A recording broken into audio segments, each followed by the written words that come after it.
Good morning, students. This is your SST video of chapter 11, The Great Revolt of 1857, जिसे हम first war of independence भी कहते हैं।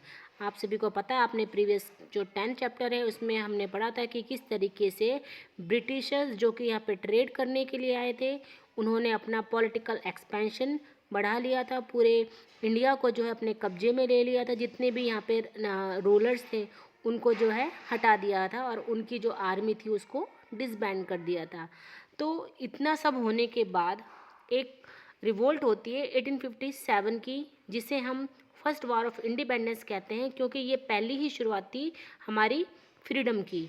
तो इस चैप्टर में हम पढ़ने वाले हैं कि background of the Indian revolt of 1857। भाई, इंडिया का जो रिवोल्ट हुआ था 1857 उसकी क्या बैकग्राउंड थी, causes for the revolt, spread of violence during the revolt, causes for the failure of the revolt, impact of the revolt. इस चैप्टर में हमने ये सारी बातें पढ़नी है कि भाई जो 1857 का रिवोल्ट हुआ वो किस प्रकार से हुआ, उसके क्या कॉजेज थे, और ये जो वायलेंस हुआ था ये किस तरीके से हुआ था रिवोल्ट में, और जो ये रिवोल्ट बाद में फेल भी हो गई थी ये क्यों हुई थी, और इसका इम्पैक्ट क्या पड़ा था इंडियंस के ऊपर। तो यहाँ पे एक फन जोन दिया हुआ है, ये चैप्टर 10 से रिलेटेड है। आप सभी ने इसको एक ऑर्डर के अंदर जो है बताना है कि पहले कौन था, फिर कौन आया, फिर कौन आया। Given below are some pictures which tell us about the people who played a major role in Indian history during the British times। ये वो लोग हैं जिन्होंने एक मेजर रोल प्ले किया था जब ब्रिटिश इंडिया के अंदर थे। They are not in correct order of timeline, ये जो है करेक्ट ऑर्डर में नहीं है। Assign them numbers from 1 to 5, आपको 1 से 5 तक जो नंबर हैं इसको इस सीक्वेंस में डालना है, so that they are correct in order. 1 is done for you. सबसे पहले बैटल ऑफ प्लासी, तो बैटल ऑफ प्लासी जो है उसके बाद जो है कौन सा आना चाहिए, लॉर्ड डलहौजी आएगा या फिर सर थॉमस रॉय है या फिर राजा राम मोहन राय, इन सबको आपने अरेंज करना है।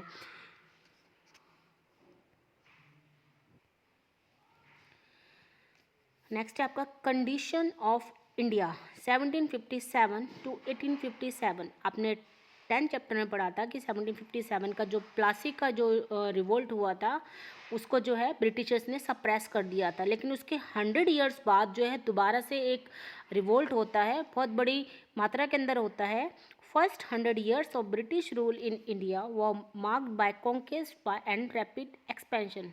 पहले जो 100 साल थे ब्रिटिश रूल के इंडिया में, तो उन्होंने जो है मोस्टली अपना जो एरिया था उसको एक्सपेंड किया था और साथ में कई सारी जो है वॉर भी की थी। Political conquest of British started in 1757 with the battle of Plassey, यानी पॉलिटिकल कॉन्क्वेस्ट जो है स्टार्ट हुआ था, ब्रिटिशर्स ने स्टार्ट किया था 1757 में, जिसमें हमने बैटल ऑफ प्लासी के बारे में पढ़ा था कि किस प्रकार से जो बंगाल के नवाब थे और जो अंग्रेज थे उनके बीच में युद्ध हुआ था।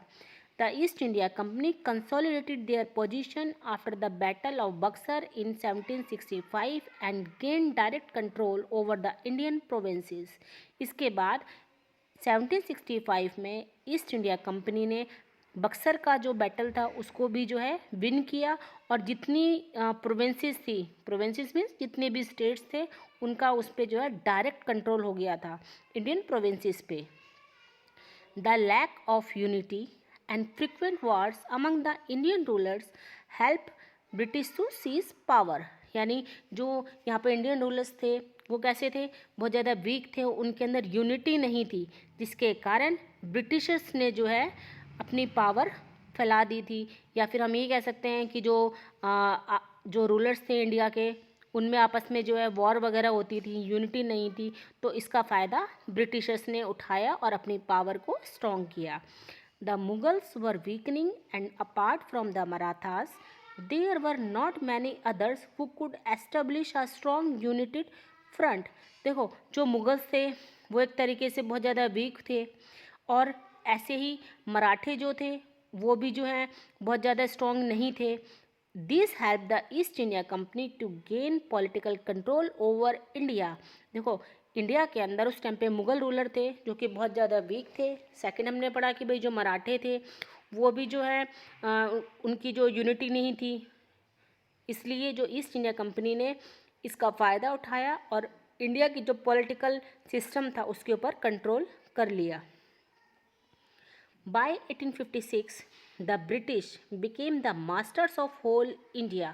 1856 तक जो ब्रिटिशर्स थे यानी जो अंग्रेज थे वो जो है पूरी इंडिया के एक तरीके से मास्टर बन गए थे, यानी वो अपना रूल करने लगे थे। The Indians were deprived of their rights. जो इंडियंस थे उनकी जो है राइट जो थे उनको उनसे डिप्राइव कर दिया गया। Suppression of poor, exploitation of people and discontent was rampant, यानी हर जगह जो भी पुअर लोग थे उनके साथ जो है एक्सप्लॉयटेशन किया जा रहा था, और जो कुछ ऐसे लोग थे जो कि इससे जो है बहुत ज़्यादा डिसकंटेंट थे। तो ये जो काम था ये ब्रिटिशर्स ने स्टार्ट किया था कि जो गरीब लोग थे या जो दूसरे लोग थे उनको एक्सप्लॉइट करना, ठीक है, ये उनका कॉमन मेथड था अपना एक्सपेंशन करने का या अपनी पावर्स को शो करने का। Economic policies were targeted for the benefit of the British and not for the country, यानी कुछ ऐसी पॉलिसी बनाई उन्होंने जो कि सिर्फ उनके ही बेनिफिट के लिए थी, पूरी कंट्री के बेनिफिट के लिए नहीं थी। This led to unrest and turmoil among the people, जिसके कारण जो लोग थे, जो इंडियंस थे, उनके बीच में जो है एक तरीके से अनरेस्ट मीन्स यानी अशांति जो है फैल गई। लोग जो है बिल्कुल बहुत ज़्यादा उनके अंदर जो है हलचल होने लगी कि ये जो है ब्रिटिशर्स ठीक नहीं कर रहे हैं। There were some early revolts which were led by zamindars, peasants and tribal people. इससे पहले भी कई सारे रिवोल्ट्स हुए थे। रिवोल्ट्स मीन्स विद्रोह, लड़ाइयाँ, ठीक है, किनके द्वारा? जमींदारों के द्वारा, पीजेंट्स के द्वारा और ट्राइबल पीपल यानी जो आदिवासी लोग थे उन्होंने कई बार जो है रिवोल्ट किया था।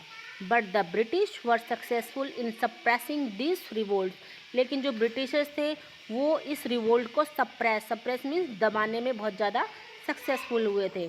तो हमने कंडीशन पड़ी इंडिया की कि जो ब्रिटिशर्स थे उन्होंने अपना पॉलिटिकल कंट्रोल कर लिया था। क्यों? क्योंकि जो मुगल्स थे वो वीक थे, मराठों के अंदर यूनिटी नहीं थी, जिसके कारण ईस्ट इंडिया कंपनी ने पूरे जो पॉलिटिकल सिस्टम था उसके ऊपर कंट्रोल कर लिया था और पूरी इंडिया के ऊपर 1856 तक जो है वो रूल करने लगे थे। और जो इंडियंस थे उनके कई सारे राइट जो हैं वो छीन लिए गए थे। कुछ ऐसी पॉलिसीज़ लगाई थी जो कि ब्रिटिशर्स की बेनिफिट के लिए थी, लेकिन पूरी कंट्री से बेनिफिशियल नहीं थी। तो जिसके कारण जो लोग थे वो बहुत ज़्यादा अशांत हो चुके थे और वो जो है इस प्रकार के डिस्क्रिमिनेशन से बहुत ज़्यादा हर्टेड थे। और इसलिए जो है इससे पहले भी कई बार जो जमींदार थे, पीजेंट थे या जो ट्राइबल पीपल्स उन्होंने कई बार रिवोल्ट किए थे, तो लेकिन जो ब्रिटिशर्स थे उन्होंने उसको जो है सप्रेस कर दिया था, यानी कुचल दिया था। नेक्स्ट है रिवोल्ट ऑफ 1857, सिपॉय म्यूटिनी। देखो जो 1857 का रिवोल्ट है इसको हम फर्स्ट वार ऑफ इंडिपेंडेंस भी कहते हैं और साथ में ये सिपॉय म्यूटिनी भी था। Indian troops in the British army were called sepoys. जो इंडिया के जो वो व्यक्ति जो कि आर्मी के अंदर ज्वाइन होते थे उनको सिपॉयज कहा जाता था। म्यूटिनी मीन्स रेबेलिंग और रिवोल्टिंग अगेंस्ट अथॉरिटीज़। म्यूटिनी का मतलब है कि रिवोल्ट करना, रिवोल्ट यानी विद्रोह करना या फिर लड़ाई करना, किसके अगेंस्ट? जो अथॉरिटी है उसके against. In 1857 the sepoys turn on the British east India company rule and revolted against them for freedom.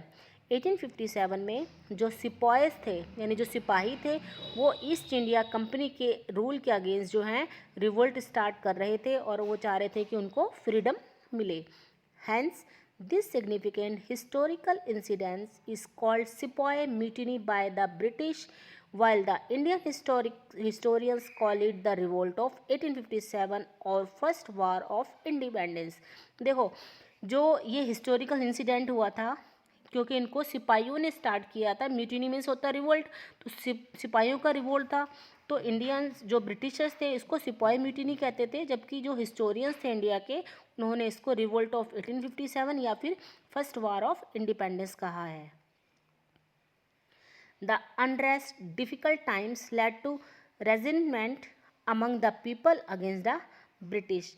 देखो जितने भी जो भी अनरेस्ट था यानी जो भी अशांति फैली हुई थी, जो इतना डिफिकल्ट टाइम्स था, तो इसके अंदर जो है पीपल जो थे बिल्कुल अगेंस्ट हो चुके थे ब्रिटिशर्स के।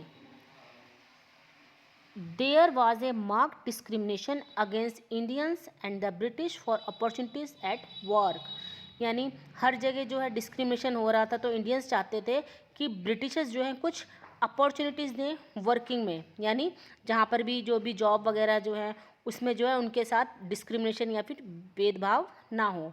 While playing plum jobs were reserve for the British. जो अच्छी अच्छी पोस्टें होती थी उनको जो है रिजर्व किया गया था ब्रिटिशर्स के लिए। With the divide and rule policy people started distrusting each other. लेकिन जो ब्रिटिशर्स थे उन्होंने एक डिवाइड एंड रूल पॉलिसी लगाकर जो है जो पीपल थे उनको जो है अलग अलग कर दिया, यानी हिंदू और मुस्लिम्स को अलग कर दिया डिवाइड एंड रूल पॉलिसी अपना के। तो इसके कारण जो इंडियंस थे उनको जो है एक दूसरे के अगेंस्ट हो गए थे, तो इसलिए एक दूसरे को जो है वो ट्रस्ट नहीं किया करते थे।